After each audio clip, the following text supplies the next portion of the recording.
Ya kalau macam kita ini kan nggak punya nama, nggak populer, tengah malam buta mau nongkrong di warung Tegal aman.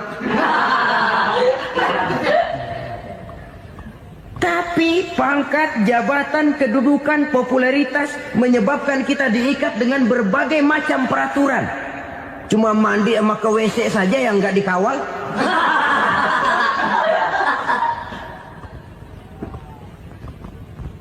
Benarkah popularitas, ketenaran membawa kebahagiaan? Mungkin. Ya, tapi mungkin juga tidak. Kenapa? Banyak orang-orang populer yang mengakhiri hidupnya secara tragis. Bapak-bapak, ibu-ibu, saudara-saudara kaum muslimin rahimakumullah. Murai di dahan dan koko ayam di kandang, dunia ini penuh dengan berbagai macam kesibukan. Sejak dari petani yang turun ke ladang, pedagang yang berangkat ke pasar, pelajar yang menuju sekolah, sampai kepada pegawai yang berangkat ke kantor, seluruhnya tidak lain untuk mencari sesuatu yang bernama bahagia. Setiap orang menginginkan kebahagiaan dan tidak seorang pun menginginkan kesengsaraan dalam kehidupan ini. Namun nyatanya tidak setiap orang yang ingin bahagia mengetahui jalan yang harus ditempuhnya untuk sampai kepada kebahagiaan itu. Maka pada kesempatan pertemuan kali ini saya ingin menyampaikan sebuah hadis dari junjungan kita baginda Nabi besar Muhammad sallallahu alaihi wasallam yang termuat dalam kitab Mukhtarul Ahadits An-Nabawiyah, di mana beliau bersabda, Arba'un min sa'adatil mar'i. Ada 4 perkara yang merupakan tanda dari orang bahagia. Saya mau tanya, di antara saudara-saudara yang hadir di sini, apa ada yang kepengen jadi orang sengsara? Ya. Seluruhnya tentu ingin mendapatkan kebahagiaan. Maka menurut resep dari Nabi kita, tanda orang bahagia itu 4. Jadi kalau saudara ingin bahagia harus mempunyai 4 perkara ini. Yang pertama, orang bahagia itu kata Nabi, darun wasi'un. Punya rumah biar bagus asal gede. Enak ngaturnya. Daripada sudah punya rumah kecil, adanya di pinggir kali, gubuk, kalau hujan bocor, miring lagi, kiamat. Loh, kalau gitu Islam materialis dong. Hadis ini boleh diartikan dengan makna hakiki, arti yang sebenarnya. Boleh diartikan dengan makna majazi, arti kiasan. Kalau dia diartikan dengan arti kias, maka yang dimaksud darun wasi'un ay qalbun wasi'un. Rumah yang luas tidak lain daripada hati yang lapang. Karena di situ kunci kebahagiaan yang sebenarnya. Walaupun kita cuma tinggal di petak berukuran 2 kali 3 meter, kalau hati kita luas-luas rasanya rumah itu. Tapi biar rumah kita halamannya saja puluhan ribu hektar, ada kolam renangnya, kamar tidurnya tidak lagi terhitung. Kalau hati yang menempati rumah itu sempit, maka akan terasa sempit jugalah rumah itu. Tempat bergantungnya tidak lain adalah hati. Marilah kita mencoba melihat berbagai pandangan orang tentang bahagia ini. Ada orang menyangka bahwa bahagia itu kalau dia mendapatkan harta yang sebanyak-banyaknya. Siapa yang banyak harta, dialah raja. Apa yang dia mau, seluruhnya bisa dibeli. Keamanannya, dia bisa menyewa petugas. Seluruh fasilitas untuk menyenangkan kehidupannya bisa dibeli. Pendeknya, hartalah segala-galanya dalam kehidupan. Sampai ada pepatah mengatakan, Innad darahima fil amakini kulliha taksur rijala mahabatan wa jalala. Sesungguhnya harta, dinar, dirham, uang di mana-mana selalu bikin hebat orang yang memilikinya. Coba lihat, orang yang punya duit sama yang enggak punya duit, jangan gaya hidupnya, gaya jalannya aja lain. Wahia lisanun liman arada fasahatan, wahia silahun liman arada qitala. Uang adalah senjata yang paling ampuh bagi orang yang mau pergi perang, dan lidah yang paling fasih bagi orang yang mau bicara. Kalau bicara dengan lidah macet, cobalah bicara dengan harta, lancar. Sampai ada pepatah demikian, segalanya bisa diatur dengan harta. Maka di kalangan orang yang berpandangan semacam itu, seluruh kegiatan hidupnya hanya terfokus kepada bagaimana mengumpulkan harta yang sebanyak-banyaknya. Tidak peduli halal haram, tidak kenal sore pagi siang dan malam, tidak sempat sujud, jauh dari agama, jauh dari kehidupan yang bersifat ruhaniyah, jauh dari Allah dan sebagainya. Sampai dalam Al-Quran dikelompokkan dalam kelompok yang dinamakan lumazah. Allazi jama'a malahu wa 'addadah yahsabu anna malahu akhladah. Mereka mengumpul-ngumpulkan harta sebanyak-banyaknya dan menyangka bahwa harta yang banyak itu dapat mengekalkan hidupnya, mengekalkan kekayaannya, mengekalkan kebahagiaannya. Saudara hadirin yang berbahagia, kalau pandangan hidup ini benar, artinya kalau harta memang merupakan satu-satunya hal yang dapat membuat orang bahagia, tentu di rumah mewah tidak akan pernah ada tangis derita. Tentu di satu tempat di mana fasilitas hidup serba menunjang tidak ada yang namanya penderitaan. Tapi suka dan duka, sedih dan gembira, senyum dan tawa adalah milik setiap orang, baik dia punya harta maupun dia tidak punya harta. Nyatalah bahwa harta semata-mata bukan merupakan jaminan bahwa orang akan bahagia. Walaupun tanpa harta orang sulit untuk bahagia. Saya mau cerita, ada orang super kaya. Namanya Aristotle Onassis, Raja Tanker Yunani. Dia punya kapal tanker saja konon sampai 11 banyaknya. Punya perusahaan penerbangan yang disebut Olympic Airlines. Punya hotel di berbagai kota besar di dunia ini, sejak dari New York, London, Paris, Rome dan sebagainya. Bahkan punya pulau yang dia namakan Pulau Scorpio. Ini kan namanya sudah kaya nggak tanggung-tanggung, punya pulau. Nah, dia punya 2 orang anak, yang satu laki-laki namanya Alexander, yang satu perempuan namanya Maria Onassis. Seluruh harapannya tertumpah kepada anak lakinya Alexander ini, yang akan meneruskan usahanya, meneruskan kekayaannya, meneruskan dinastinya. Apa yang terjadi? Ternyata anak yang dia harapkan yang bernama Alexander ini mati muda dalam kecelakaan pada waktu dia olahraga. Apa olahraganya? Namanya olahraga anak orang kaya, golongan jet set. Olahraganya olahraga pesawat terbang. Jatuh, ya nggak kapungut, habis mati. Tinggal satu anak perempuannya, Maria Onassis. Tapi anak perempuan ini juga malah urakan. Terakhir dia pacaran, bahkan kemudian kawin sama orang Rusia. Rupanya Aristotle Onassis ini broken. Kekayaannya yang berlimpah ruah, perusahaannya yang begitu banyak, siapa yang akan meneruskan? Siapa yang akan menggantikan? Sampai kemudian dia mengurung diri di Pulau Scorpio dan mati di sana secara mengenaskan. Seorang multi jutawan, seorang yang super kaya, mati menyendiri di pulau sepi. Ibarat kata pepatah, anak ayam mati di lumbung.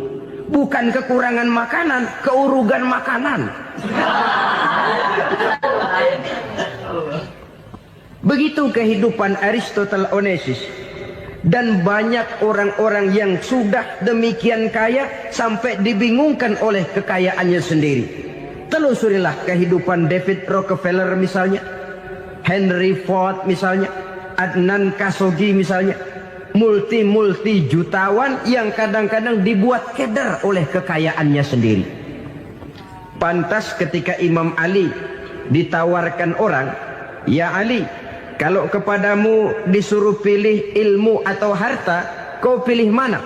Ya jelas pilih ilmu dong. Kenapa? Pertama, ilmu kalau kita berikan kepada orang lain tambah. Tapi harta kalau kita berikan kepada orang lain kurang. Saudara punya uang 10.000, dibagi orang 5.000, jelas uang saudara berkurang. Tapi saudara punya ilmu diberikan kepada orang lain bisa, saudara pun makin mantap. Tidak lantas jadi bodoh karena ngajarin orang. Saudara bisa Fatihah lalu mengajarkan orang Fatihah. Orang bisa, saudara pun makin hafal. Tidak lantas setelah diajarin orang ilmunya hilang. Begitu datang dia minta orang, "Tolong ajarin saya Fatihah." Udah habis, nggak ada.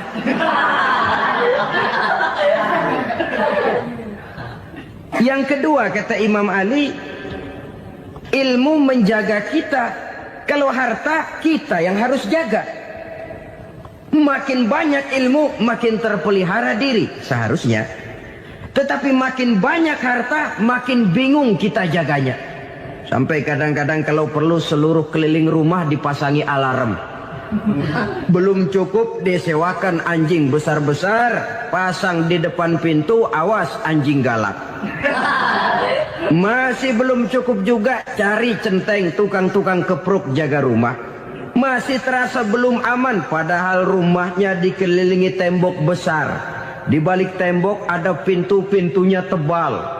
Di balik pintu itu terbuka masuk kamar, kamar pun ada pintunya, pintunya pun kuat. Masuk ke dalam kamar ada lemari, lemarinya pun pintunya kuat, dikunci, kuncinya pun kuat. Tapi terhadap seluruhnya yang timbul cuma sekedar was-was saja.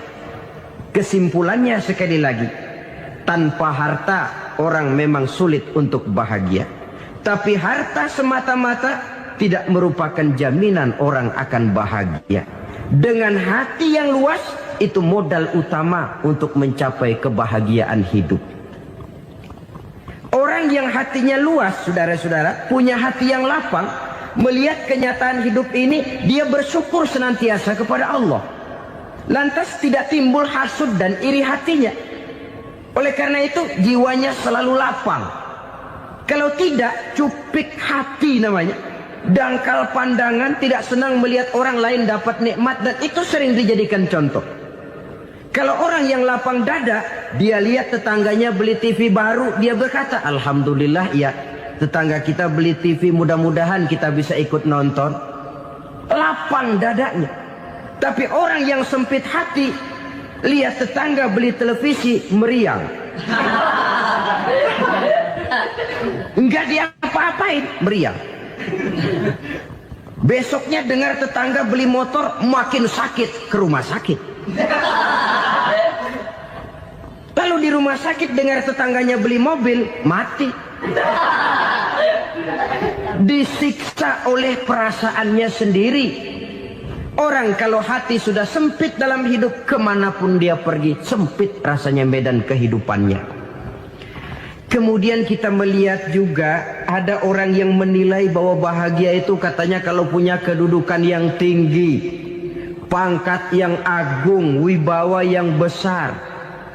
Mungkin betul, tapi mungkin juga tidak. Bergantung kepada hati orang yang punya pangkat itu. Sama dengan harta tadi. Harta akan membawa bahagia kalau dia jatuh ke tangan orang yang berhati lapang. Tapi harta akan jadi bencana kalau jatuh ke tangan hati orang yang sempit. Pangkat akan membawa bahaya kalau jatuh di tangan hati orang yang sempit. Lebih dari itu, kenyataan mengajarkan kepada kita bahwa ternyata pangkat dan jabatan tidak selamanya memberikan kebahagiaan dalam kehidupan. Bahkan resikonya kelewat besar. Beberapa bukti kita bisa ambil dari para pemimpin dunia yang menjadi korban lantaran pangkat dan jabatan yang disandangnya. Saudara ingat Presiden Abraham Lincoln dan John Kennedy dari Amerika, dibunuh orang. Park Chung-hee dari Korea Selatan, Ziaur Rahman dari Bangladesh, Anwar Sadat dari Mesir, terakhir Indira Gandhi dari India, menjadi korban dari pangkat dan jabatan yang disandangnya dari orang-orang yang tidak senang dia memegang jabatan itu. Dia akan mudah mengundang bencana. Sehingga pantas kalau seorang presiden terkemuka Amerika, Harry Truman namanya, dia mengatakan jabatan presiden itu, kata dia, seperti orang nunggang macan, naik macan. Harus kita taiki, kalau enggak dia bakal nerekam kita. Ngeri katanya. Adapun orang yang hatinya lapang, kalau dia menerima pangkat dan jabatan, dianggapnya itu satu kesempatan untuk berbuat baik. Tapi orang yang berhati sempit, menerima pangkat dan jabatan, bukan kadang-kadang menerima, malah berusaha setengah mati mencapai dengan segala cara. Kalau perlu jilat atas, jilat atas. Jadi golongan sumuhun dawu. Jadi kelompok kulon nuwun, yes sir, yang kerjanya cuma oke bos. Kalau perlu jilat atas, jilat atas. Kalau perlu injak yang bawah, injak yang bawah. Perlu sikut kiri kanan, sikut kiri kanan. Yang penting pangkat dapat, jabatan dapat. Orang yang semacam ini, kalau sudah mempunyai pangkat dan jabatan, biasanya dia tidak menganggap itu sebagai amanah, tidak menganggap sebagai kesempatan berbuat baik, tapi malah kesempatan untuk memperturutkan hawa nafsunya yang dilatar belakangi oleh kesempitan hatinya tadi. Apalagi kalau orang memperoleh pangkat karena banyak mengeluarkan uang. Seakan-akan pangkat dan jabatan itu sekarang macam proyek, pakai tender. Siapa yang berani bayar segini, naik. Nggak berani, minggir. Padahal logikanya, kalau orang mencapai satu jabatan karena banyak mengeluarkan uang, hampir bisa dipastikan bahwa setelah jabatan itu dia pegang, langkah pertama yang akan dilakukannya ialah berusaha bagaimana uang yang dia keluarkan supaya kembali. Ya paling kurang pulang modal dulu dong. Soal mikirin rakyat soal nanti, tapi ini modal harus pulang. Itu celakanya kalau orang memperoleh pangkat dan jabatan cuma karena banyak mengeluarkan uang. Jarang orang yang mempunyai keyakinan dan pandangan bahwa pangkat dan jabatan merupakan amanah. Jadi sekali lagi, pangkat dan jabatan mungkin saja membawa kebahagiaan kalau jatuh ke tangan orang yang berhati lapang. Tapi bisa jadi bencana kalau dia jatuh ke tangan orang yang mempunyai hati yang sempit. Dan lagi-lagi stresnya hati yang lapang.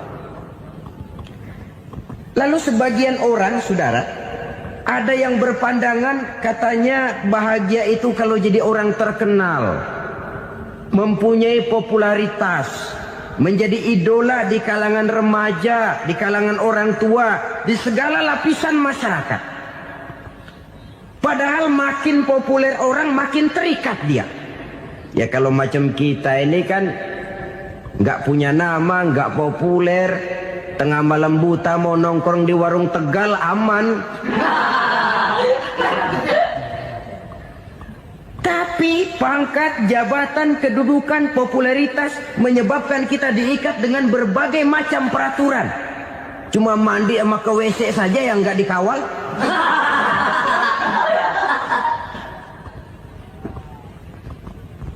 Benarkah popularitas, ketenaran membawa kebahagiaan? Mungkin. Ya, tapi mungkin juga tidak. Kenapa? Banyak orang-orang populer yang mengakhiri hidupnya secara tragis. Kita ambil beberapa nama. Di Amerika tahun 60-an ada bintang seksi paling terkenal yang dijuluki sex bomb. Bom seksi. Sampai sekarang jadi legenda, namanya Marilyn Monroe. Singkatan dobelnya itu inisialnya MM, Marilyn Monroe.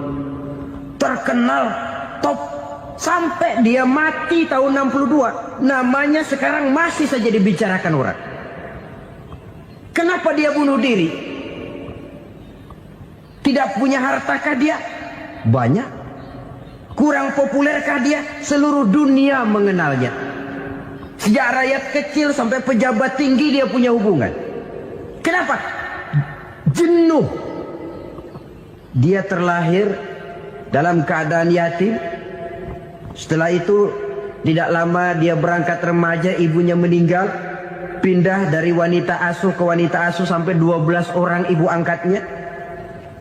Dan kekecewaan yang paling parah, setiap laki-laki yang dekat dengannya hanya seperti kapal berlabuh. Datang dan pergi silih berganti. Padahal dia merindukan seseorang yang bisa melindungi hidupnya. Dia rindukan itu dan dia tidak pernah menemukan. Itu yang akhirnya menyebabkan dia minum pil tidur kelewat dosis. Minum obat tidur kebanyakan. Ya tidur terus sampai sekarang.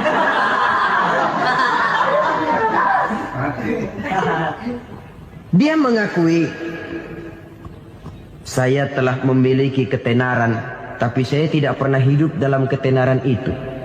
Saya pandai main sandiwara, tapi saya ingin hidup dalam alam yang real sebagaimana umumnya orang. Itu yang dia rindukan. Menyusul jejak yang namanya Marilyn Monroe ini, Billie Holiday, saudara kenal tentu. Di rumah sakit dirawat. Dia juga minum obat overdosis, mati lagi.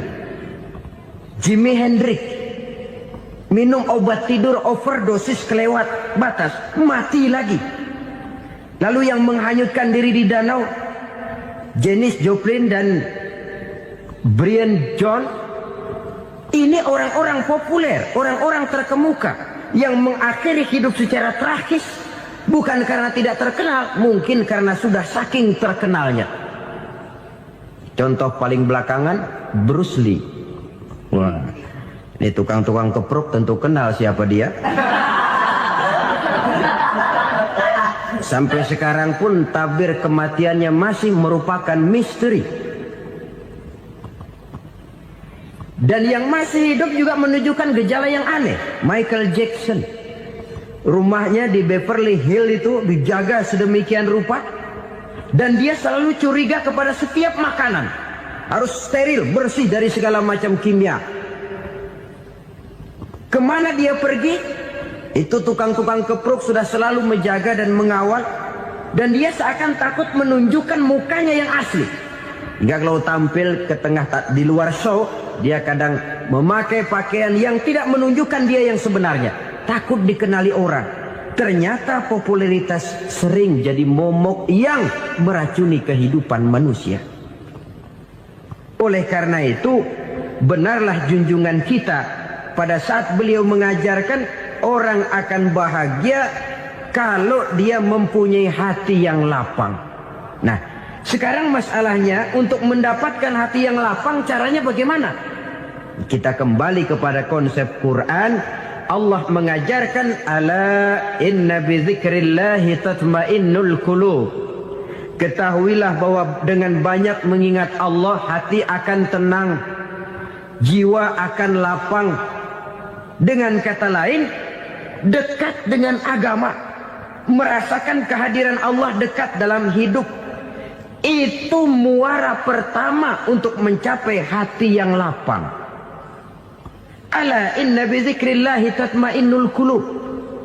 Jangan macam orang sekarang ingin mendapatkan ketenangan lalu tapak di puncak gunung, di gua-gua, di tempat sepi. Iyalah kalau nggak ada ular.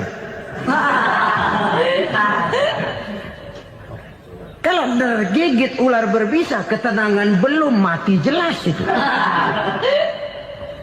Islam positif untuk mendapatkan ketenangan. Ala inna bi dzikrillahi tatmainnul qulubi.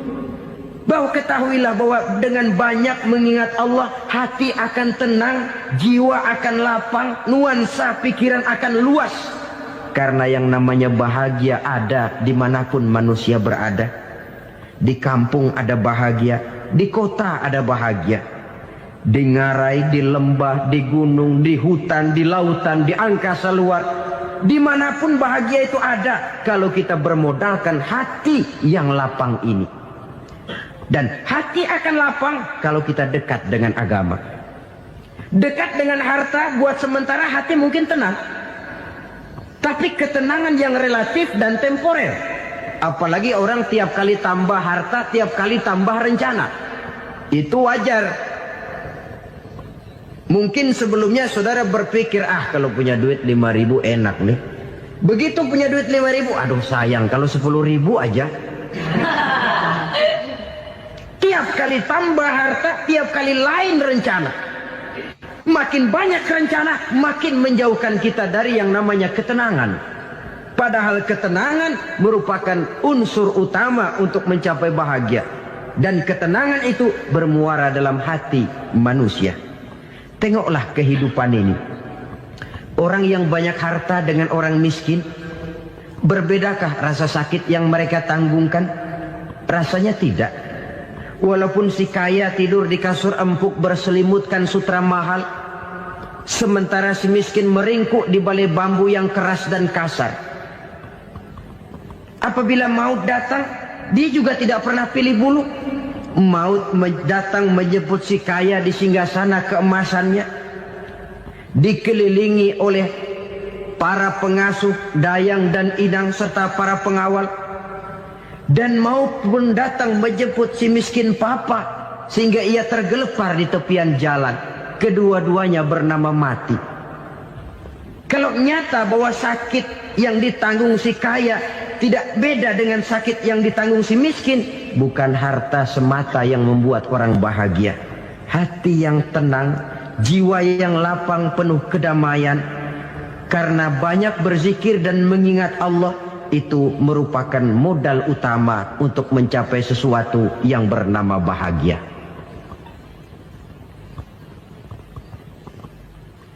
Saudara hadirin yang saya hormati, inilah yang pertama dari 4 ciri yang digambarkan oleh Nabi tentang tanda-tanda orang bahagia. Dan harus berangkat dari yang pertama ini, hati yang lapang. Ini yang harus kita miliki lebih dahulu. Baru nanti akan menyusul kepada poin yang ketiga, kedua, dan selanjutnya. Sebab kalau hati sudah terisi dengan jiwa yang lapang, seluruh persoalan insya Allah akan bisa kita atasi dengan sebagaimana mestinya. Yang kedua sekarang, tanda orang bahagia menurut baginda Nabi, markabun syariah. Orang bahagia itu, kata beliau, punya kendaraan biar cepat asal lancar. Artinya kemana dia mau pergi mudah. Apa maksud hadis ini? Kalau kita kaji lebih dalam, kendaraan itu kan alat transportasi. Transportasi tidak lain adalah usaha memudahkan komunikasi. Pindah dari situ kepada teori bahwa manusia adalah zon political, makhluk bermasyarakat yang tidak bisa memenuhi kebutuhan hidupnya secara sendirian. Kita memerlukan keberadaan orang lain dalam kehidupan ini. Untuk memakai baju saja kita sudah perlukan petani yang tanam kapas, pabrik yang memintal kapas jadi benang, pabrik yang menenun benang jadi kain, sampai kepada mesin jahit, sampai kepada tukang jahit. Itu cuma untuk memakai pakaian saja. Tidak seorang pun di antara kita yang sanggup memenuhi kebutuhan hidupnya secara sendiri. Kita perlu orang lain. Maka kebebasan dalam arti mutlak, kebebasan tanpa batas, itu tidak mungkin ada dalam kehidupan. Karena kita mengadakan yang disebut interaksi sosial. Setiap kegiatan kita tentu melibatkan orang lain. Menurut kita barangkali kita bebas jalan di jalan raya semaunya, tapi orang lain berkendaraan pun merasa bahwa ini ada juga jalan haknya, dan begitu selanjutnya. Oleh karena itu, maksud dari kendaraan yang cepat ini adalah khulata'uhu ma'as solihin. Lingkungan pergaulannya terdiri dari orang-orang soleh. Pergaulannya luas. Kemana dia pergi ada temannya. Kesulitannya ada tempat dia cerita. Dan kesulitan kalau sudah diceritakan kepada orang lain, Taruh kata orang itu tidak bisa menolong, namun menceritakannya kepada orang yang kita percayai, kan paling kurang sudah mengurangi beban jiwa, mengurangi tanggungan batin, merasa masih ada tempat kita cerita. Maka lebih baik orang awam yang mau bergaul ketimbang orang setengah alim tapi ngunci pintu. Sebab nantinya akan timbul sikap picik, cupik pandangan, dan tidak luas menghadapi kenyataan dalam kehidupan ini. Namun yang harus kita garis bawahi, pergaulan memang mesti luas. Namun jangan sekali-kali lupa bahwa pergaulan sangat besar pengaruhnya dalam ikut membentuk kepribadian manusia. Sehari-hari bisa kita bilang, kalau kita dekat sama tukang minyak wangi, sekalipun nggak dibagi minyaknya, baunya tentu dapat. Betul? Tapi dekat sama tukang elas, walaupun nggak kena apinya, asapnya mesti kena. Kalau Syauqi mengatakan lebih jelas lagi, man asyaral asrafa asa musyarrafan wa muasyiral anzali ghairu musyarrafin. Awalam taral jildal hakira muqabbalan bisagri lamma sara jildal mushaf. Siapa yang bergaul dengan orang mulia, dia bakal ikut menjadi mulia. Tapi siapa yang berteman dengan orang hina, dia tidak bakal ikut menjadi mulia. Tidakkah kau lihat, kata Syauqi, kulit kambing yang hina pun dicium orang ketika menjadi kantong Quran. Kulit kambing hina, kalau dia sendirian gak ada yang mau cium.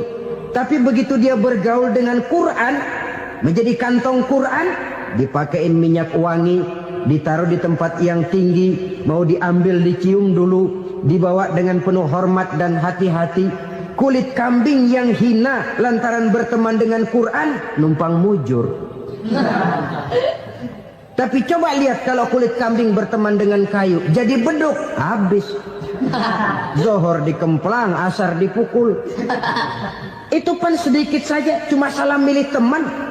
Yang temannya Quran dihormati orang, yang temannya kayu lantaran jadi beduk, gelap-gelap subuh orang udah kemplangin.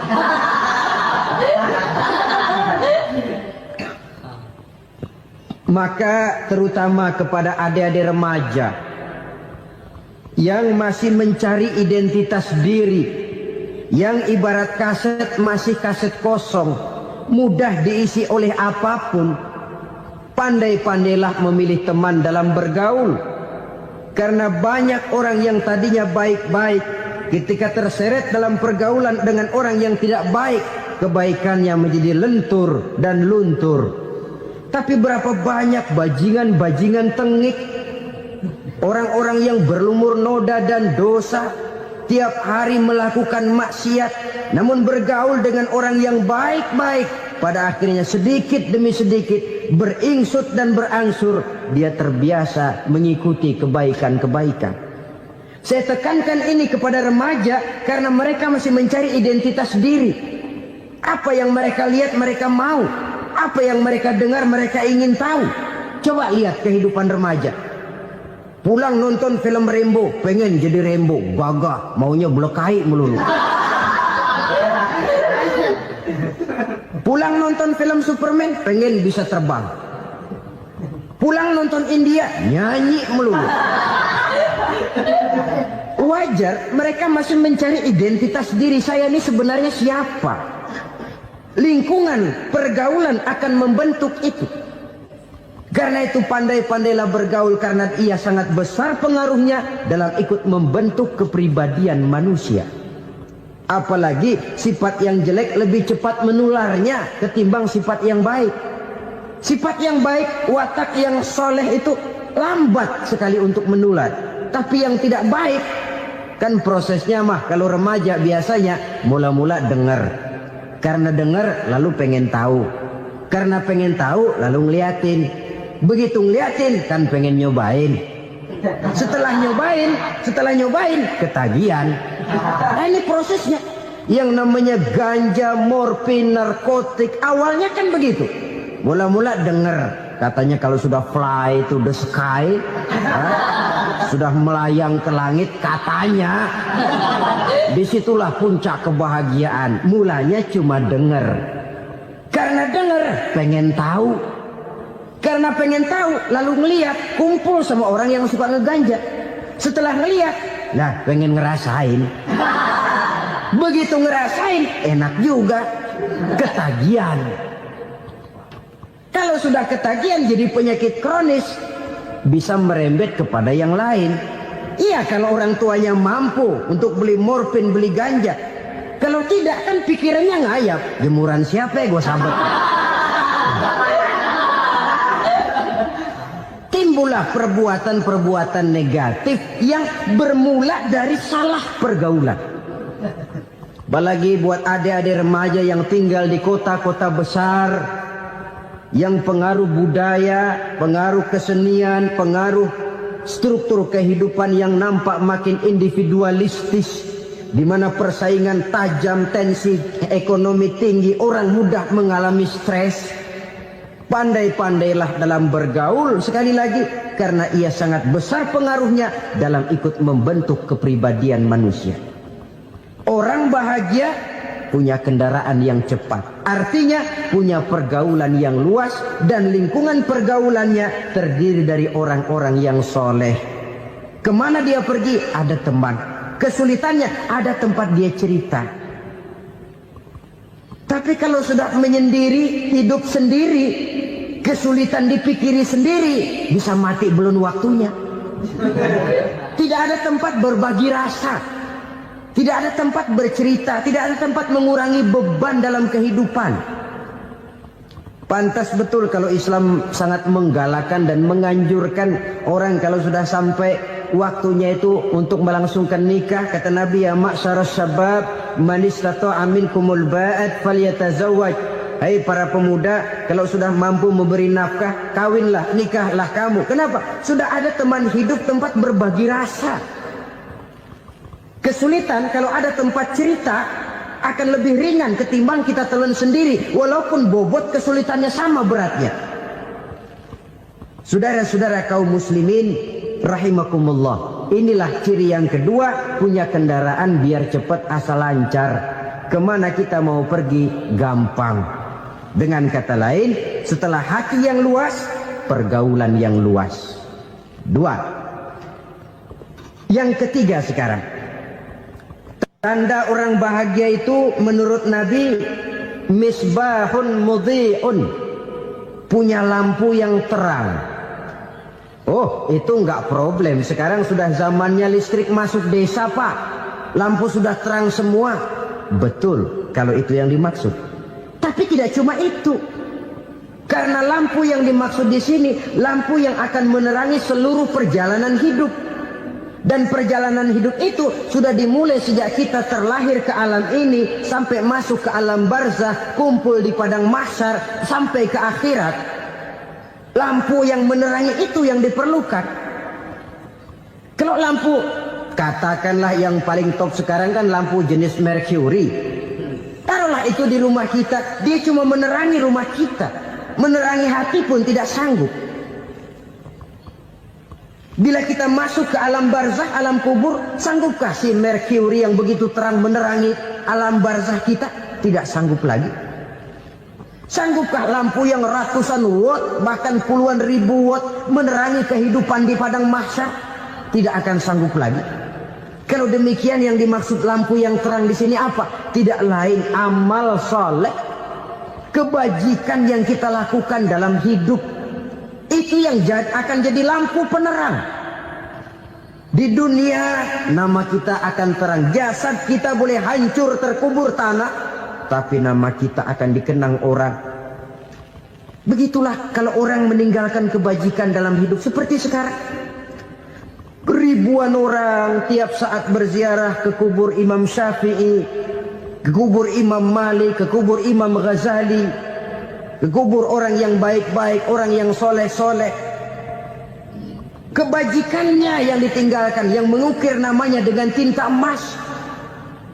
Sehingga saudara sudah terbaring di alam kubur, orang lewat, Allah, ini kuburannya Fulan bin Fulan, dulu ini kebaikannya Masya Allah, saya ikut merasakan. Mari kita mampir sebentar, kita Fatihah. Mohon disampaikan Allah pahalanya kepada almarhum. Al-Fatihah. Itu kalau orang baik-baik. Lalu saudara tanya, Pak, orang mati dikirimin Fatihah apa nyampe pahalanya? Saya jawab, kalau saudara nggak percaya, mati dulu dah. Nanti saya Fatihain, tungguin di sana. Umpama nggak sampai, balik lagi kemari. Sekarang ini kan maunya otak-otakan saja. Kalau nggak masuk otak, nggak percaya. Padahal alam gaib itu nggak bisa diotak-otakin. Sama saja dengan saudara pernah dengar cerita kapal Tampu Mas tenggelam tak? Pernah nggak? Di mana? Ya, di laut Masalembo. Begitu ke Tampu Mas tenggelam, ratusan penumpang itu terjun ke laut, dipermainkan gelombang, berjuang menghadapi maut itu. Orang lagi timbul tenggelam di lautan, dihantam ombak, kita tengokin pakai helikopter. Pak, lagi timbul tenggelam ya? Iya, tolongin. Jangan khawatir Pak nih, saya kirim intan Pak, harganya 10 juta. Kira-kira orang yang timbul tenggelam di laut seneng nggak? Tidak. Kan mahal toh intan 10 juta. Kenapa dia nggak senang? Karena intan 10 juta dalam kondisi seperti itu tidak sanggup menyelamatkan dia. Dia akan girang kalau dikirimin ban mobil bekas, dikirimin papan terentang atau bambu. Intan yang 10 juta dia nggak girang. Ban mobil bekas yang 1000 perak, tuh pegang, itu yang dia girang betul. Inilah sebabnya Nabi berkata, mal mayyitu fi qabrihi illa kal ghariqil mutaghawwis. Orang yang meninggal di alam kuburnya seperti orang timbul tenggelam di lautan. Yantaziru da'watan min ahli, menunggu doa dari keluarganya yang masih hidup. Duh, bapak saya sudah meninggal, saya sayang benar sama dia. Kirimin kulkas ke kuburannya Itu sama saja dengan tadi orang tenggelam di lautan dikirimi intan yang harganya 10 juta, tidak sampai. Begitulah kalau kebajikan yang kita tinggalkan dalam hidup, sudah mati pun kubur kita masih diziarahi orang. Tapi kalau jahat yang kita tinggalkan, boro-boro lah orang mau doa lewat dekat kuburan kita juga serem. Tuh bajingan no, dulu mati dipendem di situ tuh. Jangan lewat situ, ntar kesurupan, jangan. Lewat saja orang ngeri. Konon lagi membacakan Fatihah dan mengirimkan doa. Hidup pada hakikatnya adalah kesempatan untuk berbuat baik. Maka sekali kesempatan itu diberikan, manfaatkan dengan sebaiknya. Sebab kesempatan kedua tidak akan pernah ada. Kesempatan berbuat baik di sini, di akhirat sudah pembalasan namanya. Sekali kesempatan itu dicabut, dia tidak akan pernah dikembalikan lagi. Kata Iqbal, hidup tidak mundur ke belakang, Bung. Berhenti diinjak orang, mundur hancur. Tidak ada kata mundur dalam hidup ini. Berhenti diinjak orang, mundur kecebur. Tidak ada kata lain. Harus maju dalam kehidupan, dalam artian yang positif. Hidup adalah kesempatan untuk mengumpulkan kebajikan yang sebanyak-banyaknya. Di situ nilai daripada manusia. Sekarang ini memang nggak kelihatan kok, orang yang banyak pahala sama yang banyak dosa nggak kelihatan kok. Barangkali kalau habis bikin dosa palanya pada benjol, mungkin orang takut sama dosa. Tapi sekarang sama saja, orang yang banyak dosa dengan yang nggak banyak dosa jalan bareng dari belakang, sama, nggak kelihatan beda. Tapi ada waktunya di mana pahala memegang peranan, di mana dosa diperlihatkan. Sama saja kalau kita bawa mobil siang, lampu kan nggak begitu berfungsi. Apa lalu bilang, alah ini lampu berat-beratin, copot-copotin aja dah. Tidak perlu begitu. Kenapa? Pada suatu saat malam senja akan datang. Bila matahari terbenam, senja pun datang, gelap mulai merayap, disitulah baru terasa perlunya lampu. Pahala begitu. Sekarang orang yang nggak ada pahalanya nggak kelihatan dalam kehidupan. Tapi pada suatu saat senja kehidupan akan datang. Ajal merenggut nyawa, malam merayap, dan hidup mulai diliputi kegelapan di alam barzakh. Dikala itu kalau nggak punya lampu, alangkah malangnya kita. Sebab amal yang baik, kata Nabi, di alam barzah itu akan diciptakan menjadi perempuan yang cantik menemani kita. Amal yang jahat akan menjadi orang yang paling jelek nemenin kita. Sudah di tempat gelap yang nemenin jelek.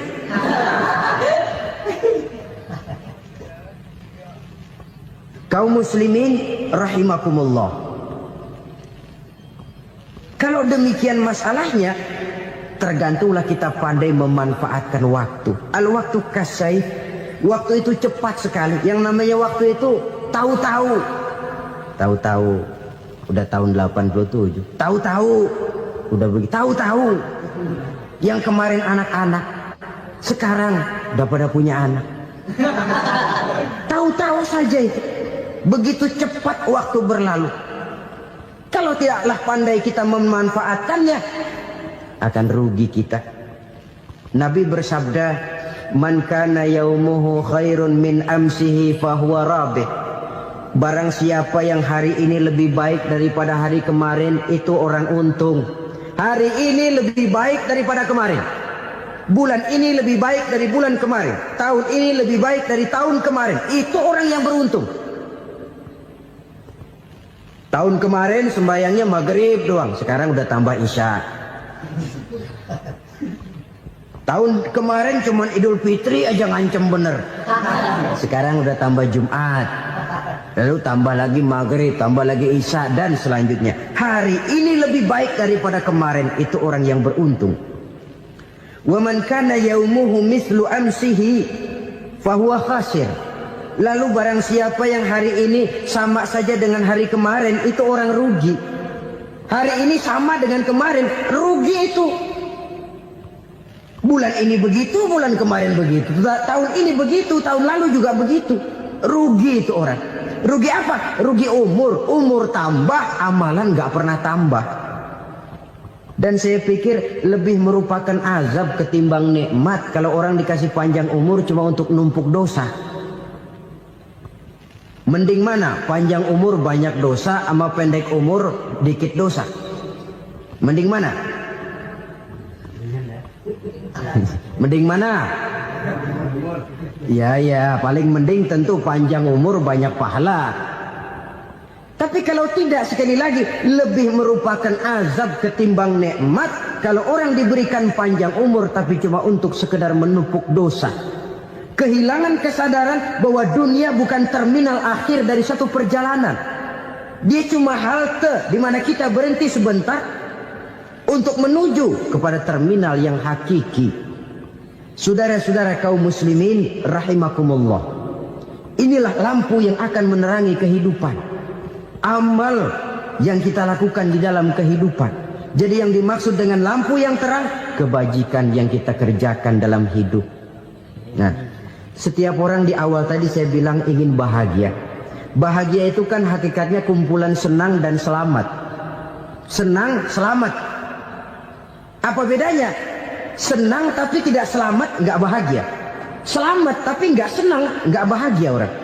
Contoh, kalau orang korupsi, duitnya banyak, senang dia, tapi keselamatannya.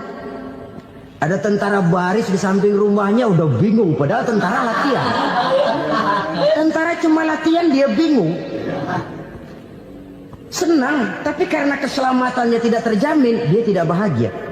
Sebaliknya pegawai negeri jujur benar, cuma segaji-gajinya. Selamat, nggak korupsi, tapi melarat, ya nggak bahagia juga, kurang senang. Kesenangan dan keselamatan untuk dunia saja, ya sekali lagi. Kalau cuma sekedar untuk dunia saja, bisa dibeli pakai uang. Bisa dibeli pakai uang. Saudara ingin selamat, bisa dibeli pakai uang. Saudara ingin senang, bisa dibeli dengan uang. Tapi setelah mati, masuk ke alam barzah, habis kekuasaan uang. Nggak bisa lagi beli keselamatan pakai uang. Tidak mungkin lagi membeli kesenangan dengan uang. Di situ pahala yang megang peranan. Makin banyak pahala, makin banyak saham untuk membeli kesenangan dan keselamatan, untuk memperoleh yang namanya bahagia.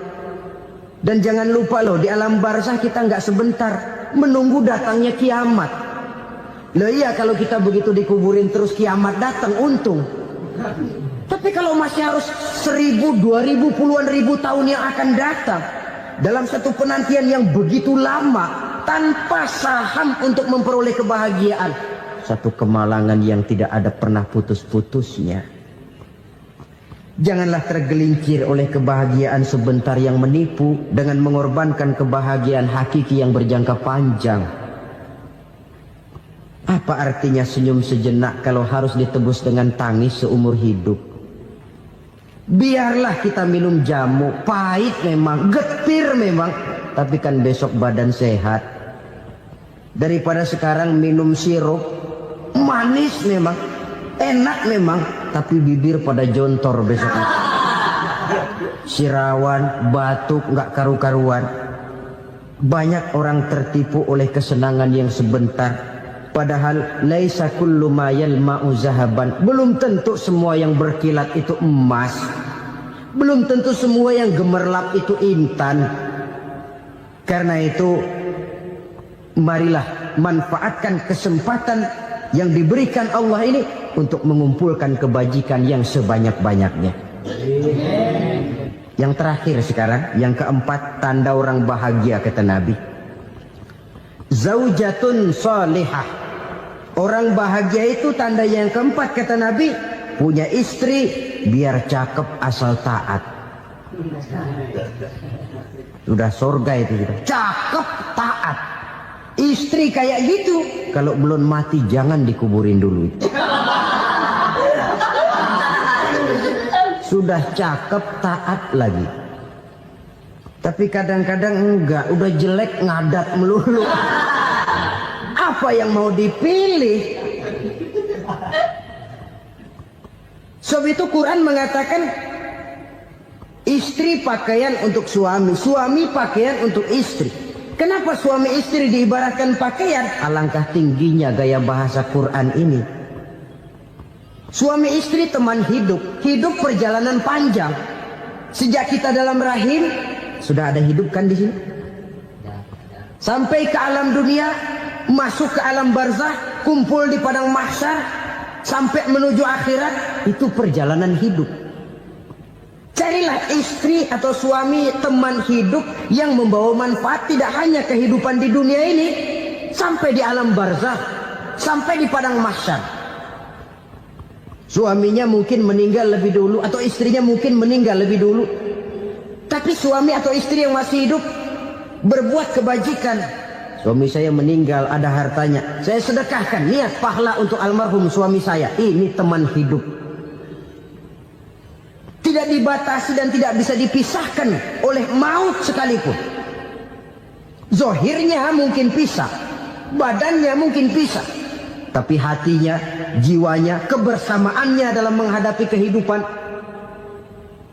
Karena itu, saudara-saudara, bahasa Quran indah. Suami istri diibaratkan seperti pakaian. Apa fungsi pakaian? Pertama, pakaian jadi kebanggaan. Artinya suami harus menjadi kebanggaan istri, istri harus jadi kebanggaan suami. Yang kedua, pakaian itu kan fungsinya menutup aurat. Artinya sesama suami istri harus saling menjaga kekurangan masing-masing. Jangan malah sesama suami istri saling membongkar rahasia dan aibnya sendiri-sendiri. Istrinya diceritain jeleknya di mana-mana, atau suaminya dibongkar rahasianya di pasar umum. Itu sudah tidak lagi berfungsi sebagai pakaian.